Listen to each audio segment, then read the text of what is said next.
The firefighters didn't move with urgency. Instead, they paused at the edge of the property, consulting a map and exchanging glances.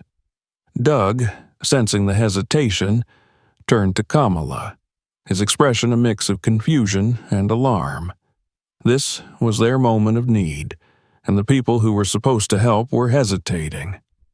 The flames crept closer, dancing along the edges of the yard, consuming the foliage in their path. Time was running out, and every second of delay was a nail in the coffin of their home. Kamala's gaze shifted from the firefighters to the flames, then back again. The realization struck her like a physical blow. They weren't going to act.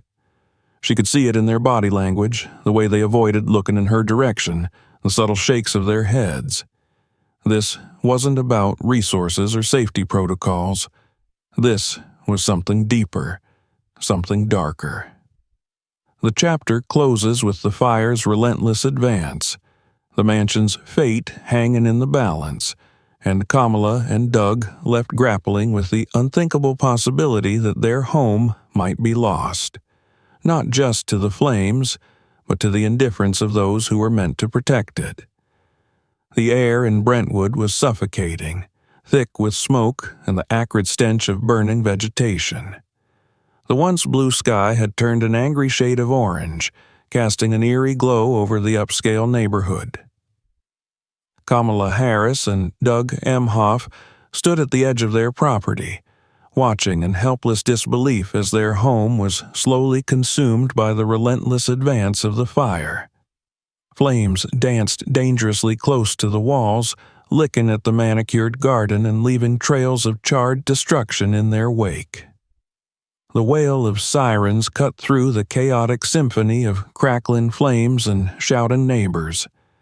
A fire engine rolled into view, its red paint dulled by the ash-filled air. Relief briefly washed over Kamala and Doug as the vehicle screeched to a halt. A team of firefighters disembarked, their boots crunching against the gravel driveway. Dressed in heavy protective gear, their faces were obscured by helmets and masks, making them appear almost robotic as they moved. But something was wrong.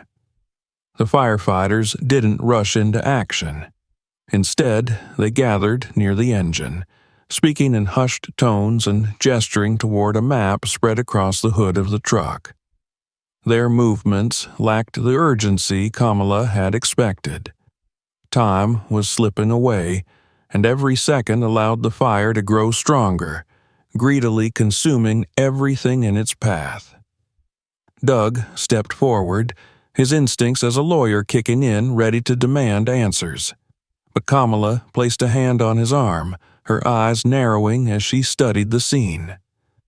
She had faced countless challenges in her career, from heated debates in the Senate to navigating international crises. Yet this moment, standing powerless as her home burned, felt uniquely surreal. She couldn't shake the growing sense that the firefighters' hesitation wasn't just incompetence. It was something far more insidious. The team finally moved, but not toward their home. Instead, they turned toward a neighboring property, a sprawling estate owned by a prominent white business executive. Kamala's stomach churned as she watched them unroll hoses and direct water onto the untouched edges of the businessman's lawn, even as her own house teetered on the brink of destruction. "What are they doing?"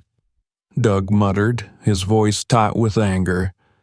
He pointed towards the fire creeping dangerously close to their walls, but none of the firefighters looked in their direction. Instead, they focused entirely on the other house, their movements suddenly efficient and purposeful. Kamala scanned the faces of the firefighters, searching for some sign of reason. What she saw instead was averted gazes and subtle exchanges of smirks. One firefighter, standing at the periphery, leaned casually against the engine, his posture almost mocking. The others carried out their tasks with precision, deliberately ignoring the Harris Emhoff property. The realization hit Kamala with the force of a blow. They weren't going to help. Whether it was because of her position, her race, or something else entirely, she couldn't say, but the outcome was clear. They had made a choice, and it wasn't in her favor. Across the street, neighbors had begun to notice the discrepancy. Whispers turned to murmurs, then to outright declarations of shock and disbelief. One elderly woman shook her head in frustration, muttering about favoritism. A younger couple recorded the scene on their phones, documenting every moment of the firefighters in action. Kamala's mind raced, torn between disbelief and fury. She had spent her career fighting for justice, advocating for those whose voices were silenced by systemic inequality. Now, standing in the shadow of her burning home, she was confronted with the very same inequities she had dedicated her life to dismantling. The fire continued its merciless advance. It reached the edge of the pool, sending up clouds of steam as the water boiled away. The heat was oppressive, forcing Kamala and Doug to step back further. The house, their sanctuary, was now a battleground, and the enemy was winning. Suddenly, a loud cracking sound split the air. A beam from the house's roof gave way, crashing to the ground in a shower of sparks. The fire was no longer creeping. It was fully inside, consuming the carefully curated interior. The artwork, the furniture, the memories, everything was being reduced to ash. Doug's hands clenched into fists at his sides. He was a man of action, someone who thrived on finding solutions, but now he was paralyzed by the stark reality that nothing could be done. Kamala, too, felt the weight of her helplessness, but she refused to let it consume her. This wasn't just about their home anymore. This was about justice, accountability, and exposing the biases that had allowed this to happen. The firefighters worked tirelessly on the neighboring property, ensuring its survival even as the Harris Emhoff estate became a smoldering ruin. The contrast was undeniable, and the implications were sickening. Kamala knew that this moment would leave a scar, not just on her, but on everyone who witnessed it. As the last remnants of their home collapsed in a cloud of smoke and embers, Kamala turned her gaze back to the firefighters. She memorized their faces, their indifference etched into her mind like a brand. This wasn't over, not by a long shot. When the fire engine finally pulled away, leaving behind nothing but devastation, Kamala and Doug stood silently among the ruins. The weight of their loss was overwhelming, but beneath it burned a resolve stronger than the flames that had taken their home. This was only the beginning. The sun rose sluggishly over Brentwood, casting long shadows across a landscape that had been irreversibly transformed. What was once a vibrant, thriving neighborhood now resembled a war zone. Ash blanketed the ground like a layer of snow, and the air was thick with the acrid stench of smoke.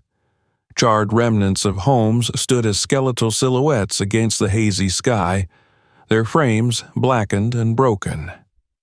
Among them was the Harris Emhoff estate, now reduced to little more than smoldering ruins. Kamala Harris and Doug Emhoff stood before the wreckage of what had once been their sanctuary.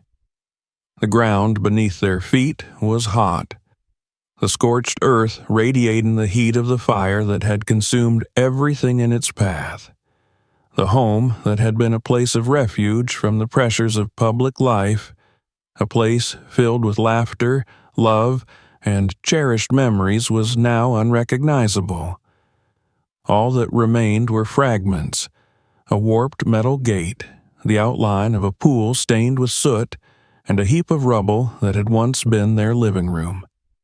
Kamala's gaze swept over the ruins, her mind struggling to process the enormity of the loss. She remembered the first time she had walked through the doors of this house, how she and Doug had chosen every detail together: the soft hues of the walls, the art that adorned the rooms, the furniture that balanced comfort and elegance. Each decision had been an extension of their shared vision for a home that reflected their journey. Now, all of it was gone. Doug, standing beside her, clenched his jaw as he surveyed the damage. His hands were stuffed into his pockets, not out of habit but as a way to stop them from trembling. He was a man used to solving problems, to finding answers in the face of chaos, but this was something he couldn't fix. The fire had taken more than possessions. It had taken their sense of security, their safe haven in a tumultuous world. In the ruins, the remnants of their lives peeked out like faint echoes of what once was. A half-melted picture frame lay among the ashes, its glass shattered, the image inside barely visible. Kamala bent down to pick it up, ignoring the heat that stung her fingertips. It was a photograph from their wedding, a moment of pure joy, frozen in time. Now it was warped and disfigured, a cruel metaphor for the day's events. The losses were not just physical. Inside the house had been irreplaceable heirlooms. Doug's grandfather's pocket watch, a vintage typewriter Kamala's mother had used during her career as a researcher, books with handwritten notes in the margins, and paintings gifted to them by friends and colleagues. Each item carried a story, a connection to their past. Now, those connections were severed, the stories left incomplete. Neighbors wandered cautiously through the area, their faces etched with disbelief and sorrow. Some approached Kamala and Doug, offering quiet condolences. Others avoided eye contact, unwilling or unsure of what to say. Among them were those who had watched as the firefighters had ignored the Harris Emhoff home, directing their efforts elsewhere. Their silence was louder than words. As the hours passed, Kamala's initial shock began to give way to anger. She replayed the events of the previous night in her mind: the hesitation of the firefighters, their pointed indifference, the smirks and averted gazes. It was no longer just about the fire. It was about the choice that had been made, a choice that had left her and Doug to watch their home burn. Doug, ever the pragmatist, had already begun gathering evidence. He had spoken to neighbors, recorded their accounts, and started compiling a timeline of events. His mind was set on uncovering the truth, on holding those responsible accountable. But as he looked at Kamala, he saw a deeper resolve in her eyes, one that went beyond their personal tragedy. For Kamala, this wasn't just about their loss. It was about the system that had allowed it to happen. The same biases and inequalities she had fought against throughout her career had now manifested in the most personal and painful way. She wasn't just a victim of a fire. She was a victim of a system that had decided her home, her life, was less worthy of protection. As the day wore on, Kamala and Doug sifted through the ruins, salvaging what little they could. A charred bookcase yielded a few intact volumes, their covers singed, but their contents legible. In the corner of what had once been the living room, they found a metal sculpture that had miraculously survived the inferno, its surface blackened but its form still intact. These small discoveries offered a glimmer of hope, a reminder that not everything had been lost. The emotional weight of the day settled heavily on their shoulders. Kamala felt it in the ache of her chest, the tightness in her throat, the sting of unshed tears. For Doug, it was in the heaviness of his steps, the way he avoided looking too closely at the devastation. They had faced challenges before, both individually and as a couple, but this felt different. This was a wound that would not heal quickly, if at all. As evening fell, the ruins of their home were bathed in the dim, flickering light of nearby street lamps. The fire had moved on, leaving behind a landscape of destruction. Kamala and Doug sat on what remained of their front steps, their clothes stained with soot, their faces lined with exhaustion. The silence between them was heavy, but it wasn't empty. It was filled with unspoken thoughts, with plans yet to be made, with a determination that was beginning to take shape. This loss would not define them. It would not break them. Kamala knew that the fire had taken much, but it hadn't taken everything. It hadn't taken her voice, her purpose, her drive to fight for justice. And now that fight would take on a new form. As they sat together in the shadow of their former home, Kamala placed a hand on Doug's arm. He looked at her, his expression weary but resolute. Without words, they both understood what needed to be done. The fire had exposed a painful truth, and it was a truth that demanded action. The night deepened, and the air grew colder. The embers of their home glowed faintly in the darkness, a reminder of what had been lost. But even in the midst of that loss, there was a spark, a flicker of something new. Kamala and Doug rose from the steps, their silhouettes framed by the charred remains of their home. Together, they walked into the night, leaving the ruins behind but carrying with them the beginnings of a plan. The Harris Emhoff residence was gone, reduced to rubble and ash, but its loss reverberated far beyond Brentwood. The images of the charred ruins, captured by neighbors and local news crews, had begun circulating across social media. Kamala Harris's name was already trending. Public sympathy poured in, but beneath the surface of compassion lay a simmering anger from those who had witnessed the firefighters in action. This wasn't just a story of a house consumed by flames. It was a story of systemic failure, a stark reminder of bias hiding in plain sight. Doug Emhoff sat in the corner of a small office they had rented in downtown Los Angeles, a legal pad before him, a laptop open to streams of emails and reports.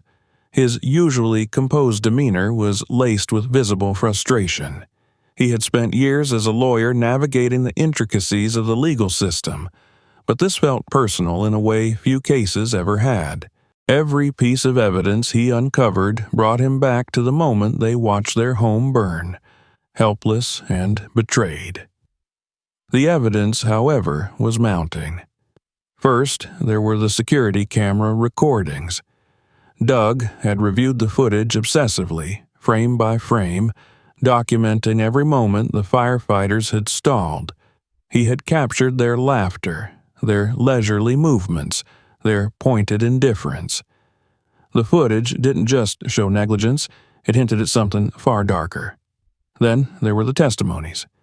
Doug had spoken to several neighbors, many of whom had seen the firefighters prioritize other homes, particularly those belonging to white residents.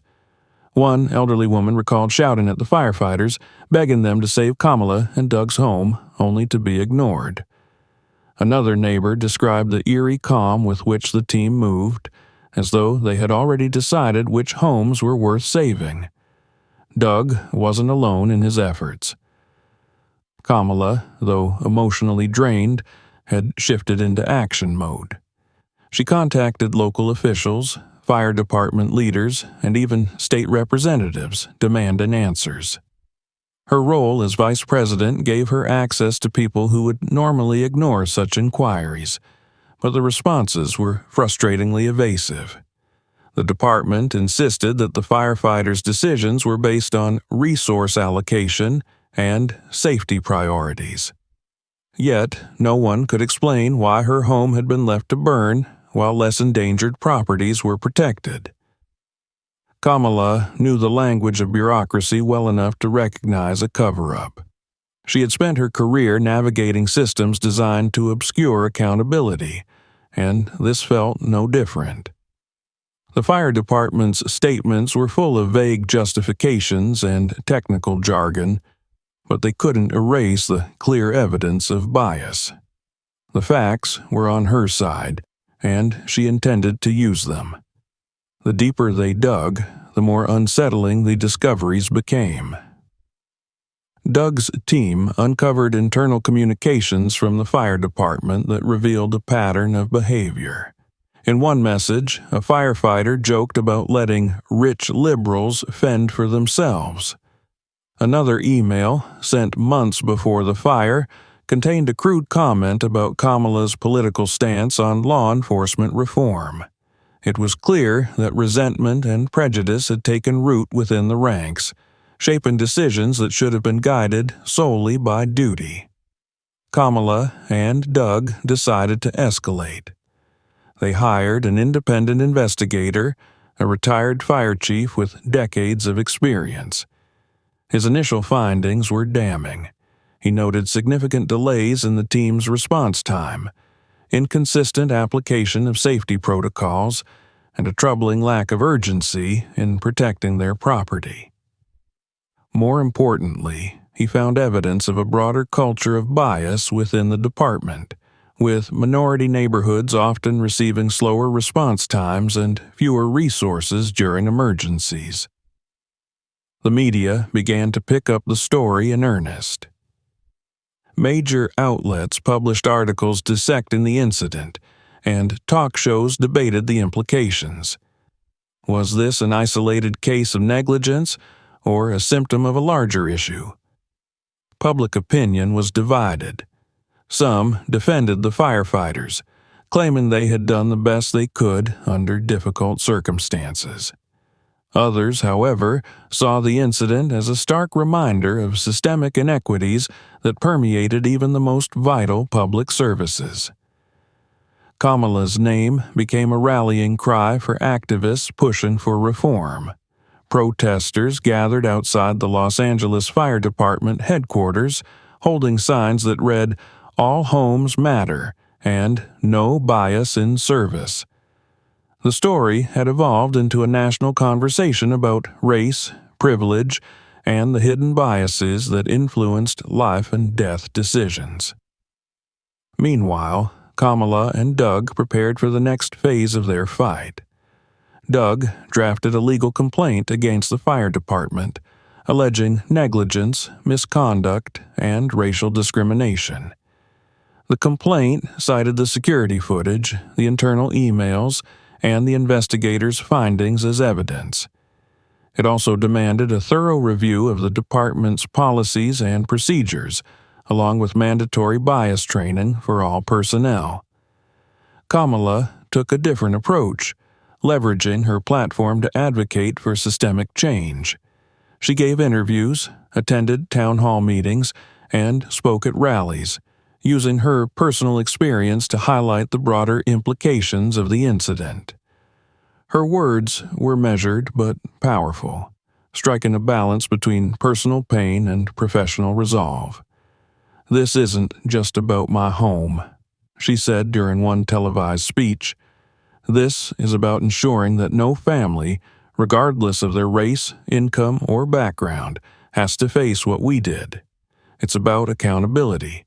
It's about fairness, and it's about justice." Her speech resonated with millions, sparking conversations across the country. Social media buzzed with hashtags like #JusticeForKamala and #FireReformNow. Support poured in from allies in government, civil rights organizations, and everyday citizens who saw their own struggles reflected in Kamala's fight. But not everyone was supportive. Critics accused Kamala of using the incident for political gain, painting her as out of touch with the realities faced by ordinary Americans. Some questioned whether the focus on bias was overshadowing the broader issue of fire department funding and resource allocation. The backlash, though painful, only strengthened Kamala's resolve. As the investigation deepened, the fire department's leadership began to crack under the pressure. Leaked documents revealed years of complaints about discriminatory practices, many of which had been ignored or dismissed. Firefighters who had witnessed the events that night began coming forward, some anonymously, to corroborate the claims of bias. The momentum was undeniable. Kamala and Doug's loss had ignited a fire of its own, one that couldn't be extinguished by silence or deflection. What had started as a personal tragedy was transforming into a movement for accountability and reform. And for Kamala, that was the only way to make sense of what had happened, by ensuring that no one else would have to endure the same injustice. The ruins of their home remained a painful reminder of what they had lost, but amid the ashes, something new was beginning to take shape. This fight wasn't just about rebuilding their lives. It was about rebuilding trust in a system that had failed them, and so many others. The courthouse was quiet that morning, its austere walls and echoing hallways lending an air of solemnity to the proceedings that were about to unfold. Doug Emhoff sat at the plaintiff's table, his hands resting on a meticulously organized file of evidence.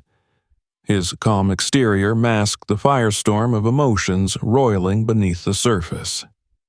Today was not just about legal arguments or court decorum. It was about justice, accountability, and exposing a system that had failed them. Across the aisle sat the representatives of the Los Angeles Fire Department, LAFD, flanked by their attorneys. Their demeanor was one of measured confidence, as though they expected the court's proceedings to tilt in their favor. Their lead counsel, a sharp and seasoned litigator, exchanged brief words with the department's fire chief, who avoided eye contact with Doug and Kamala. Kamala Harris, seated just behind Doug, exuded a quiet determination. She had chosen to wear a dark, understated suit, a reflection of the gravity of the situation. While she was accustomed to public scrutiny and high-stakes debates, this felt deeply personal. The courtroom wasn't just a venue for litigation. It was a battleground for principles she had spent her life defending.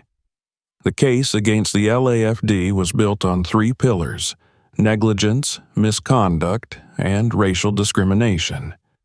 Doug had meticulously prepared his arguments, bolstered by an overwhelming array of evidence. Security footage, internal emails, expert testimonies, and statements from neighbors painted a damning picture of a department that had willfully abandoned its duty. As the judge entered and the session began, Doug rose to deliver his opening statement. His voice was steady but firm, each word carefully chosen to convey the weight of what had happened. "This case is about more than a home lost to fire," he began. "It's about a failure of duty, a failure of trust, and a failure to uphold the principles of fairness and equality that our public institutions are meant to embody. The evidence will show that my clients, Kamala Harris and I, were not just victims of a natural disaster, but of deliberate and systemic bias." The courtroom was silent as Doug outlined the sequence of events. He described the arrival of the firefighters, their hesitation, their refusal to act, and their prioritization of neighboring properties. He highlighted the internal communications that revealed a culture of prejudice within the department, and he pointed to the investigators' findings, which corroborated their claims. When the LAFD's lead counsel rose to respond, their argument focused on procedural defenses. They claimed that the department's actions were dictated by resource limitations and safety protocols, not bias. They portrayed the firefighters as overworked heroes doing their best under impossible circumstances, a narrative designed to evoke sympathy and deflect responsibility. But Doug was ready for this. Over the following days, he systematically dismantled their arguments. He called witnesses who testified to the firefighters' behavior that night, describing their lack of urgency and dismissive attitudes. He presented the damning emails, which the defense struggled to explain. He brought in the retired fire chief who had conducted the independent investigation, and his testimony was devastating. The behavior of the firefighters on the scene was not consistent with standard operating procedures, the investigators stated. Their actions, or inactions, cannot be justified by resource limitations or safety concerns.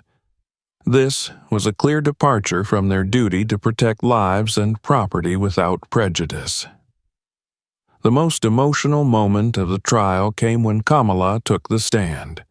Her testimony was not just a recounting of events, but a powerful indictment of the system that had failed her. She spoke of the pain of watching their home burn, the helplessness of knowing it could have been prevented, and the deeper betrayal of realizing that bias had played a role. "This isn't just about me or my family," she said, her voice steady but filled with emotion. "It's about every family that has ever been deemed less worthy of protection. It's about ensuring that our public institutions serve everyone equally, without fear or favor." The defense attempted to cross-examine Kamala, but their questions faltered under the weight of her conviction and the clarity of her responses. It was clear that she was not just a victim, but a formidable advocate for change. As the trial progressed, public interest grew. The courtroom was packed with reporters, activists, and members of the community, all eager to witness the unfolding drama. Outside, protesters gathered, holding signs that read, "Justice for all homes" and "End firefighter bias." The case had become a national flashpoint, sparking debates about systemic discrimination in emergency services. The defense's strategy began to unravel as more evidence came to light.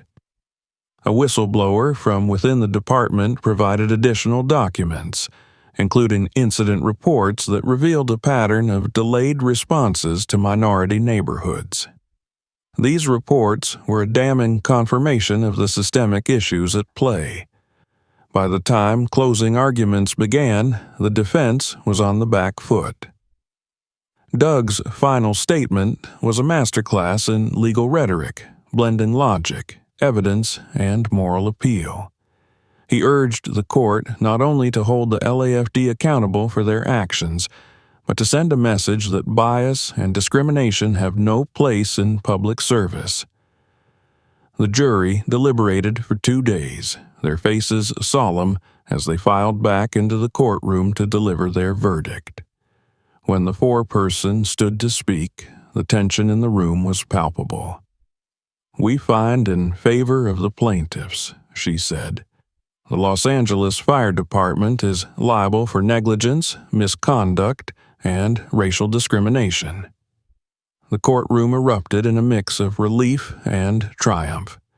Kamala and Doug embraced, their victory a bittersweet moment of closure.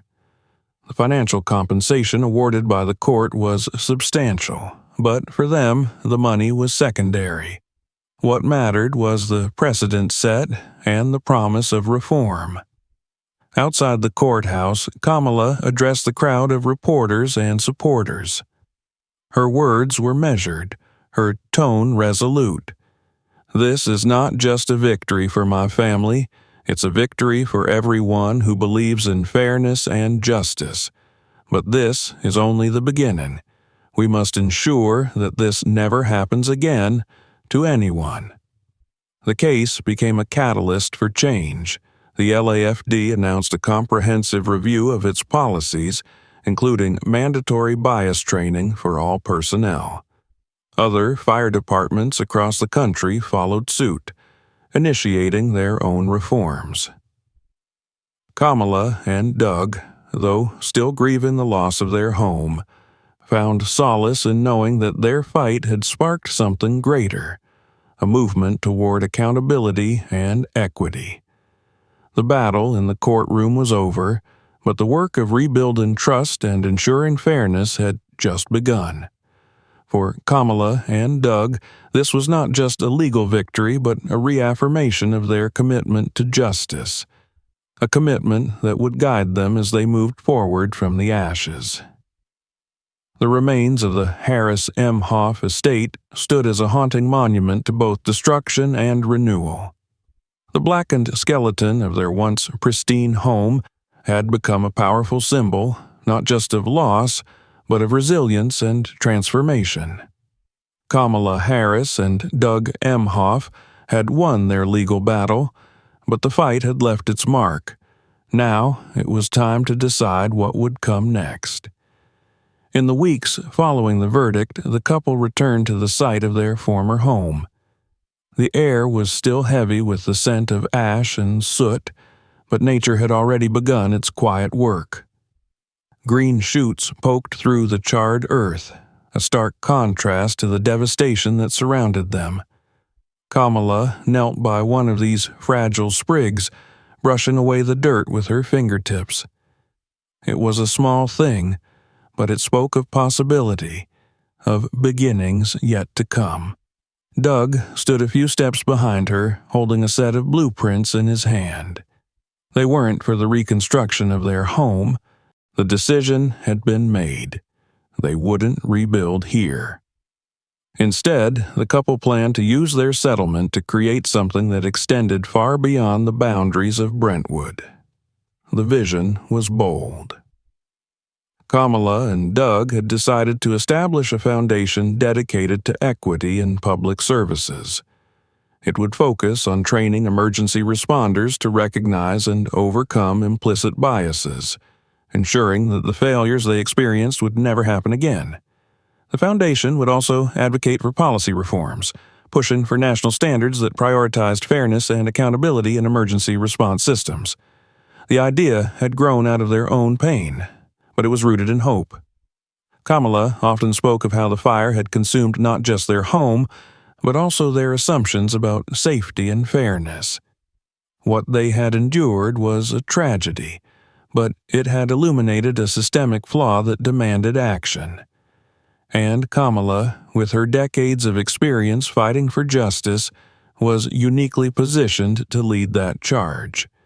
The foundation's headquarters were planned for a central location in Los Angeles, designed to be accessible to communities often underserved by public services. Doug, with his legal expertise, began drafting the organization's framework, while Kamala reached out to allies in government and civil society. Their network, built over years of public service, rallied behind the cause. Donations poured in, and the project quickly gained traction.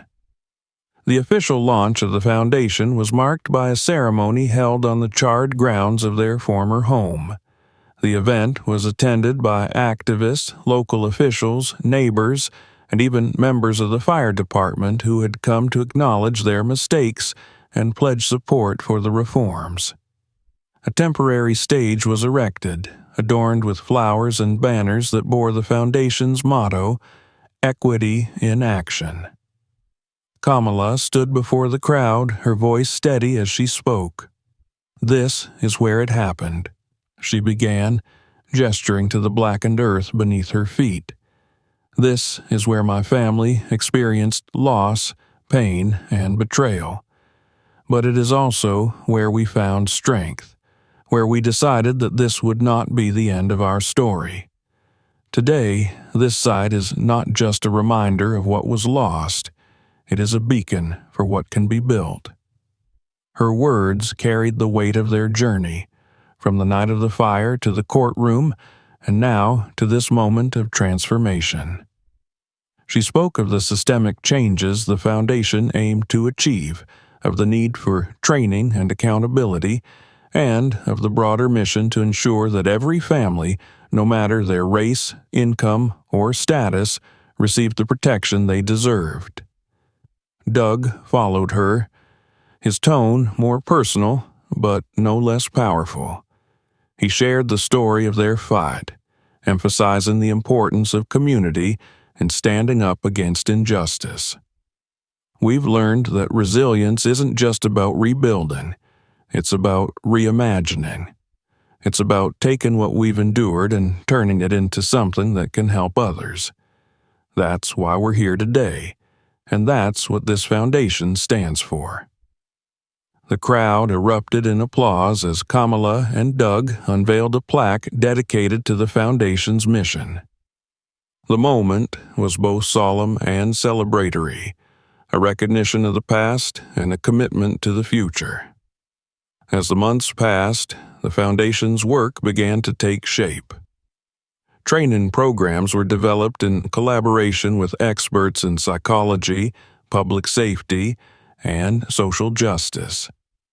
Workshops were held across the country, bringing together firefighters, police officers, and emergency medical personnel to address the biases that could influence their decisions. Policy recommendations were drafted and presented to lawmakers, sparking debates that promised to bring lasting change. Kamala and Doug remained deeply involved, splitting their time between the foundation and their other responsibilities. For Kamala, it was a continuation of her life's work, a tangible way to enact the values she had always championed. For Doug, it was an opportunity to channel his legal skills into a cause that felt deeply personal. Despite their busy schedules, the couple often returned to the site of their former home. They planted a small garden there, a symbol of growth and renewal. It wasn't just about what they had lost. It was about what they were building in its place. One afternoon, as they tended to the young plants, a group of children from the neighborhood approached. They were curious about the garden, about the couple who had turned a tragedy into a movement. Kamala knelt down to speak with them, her tone gentle but firm. "This garden is here to remind us that even after the worst storms, life can begin again," she said. "And it's up to us to make sure that the world we rebuild is better than the one we had before." The children listened intently, their eyes wide with understanding. It was a simple moment, but it encapsulated everything Kamala and Doug had fought for: hope, change, and the promise of a better future. As the sun set over Brentwood, the garden glowed softly in the fading light. The blackened remnants of the house were barely visible now, overtaken by greenery and new life. Kamala and Doug stood together, hand in hand, their faces illuminated by the warm hues of the evening sky. The fire had taken much, but it had not broken them. Instead, it had forged something stronger, a commitment to justice, a legacy of action, and a reminder that from the ashes, something beautiful could always rise.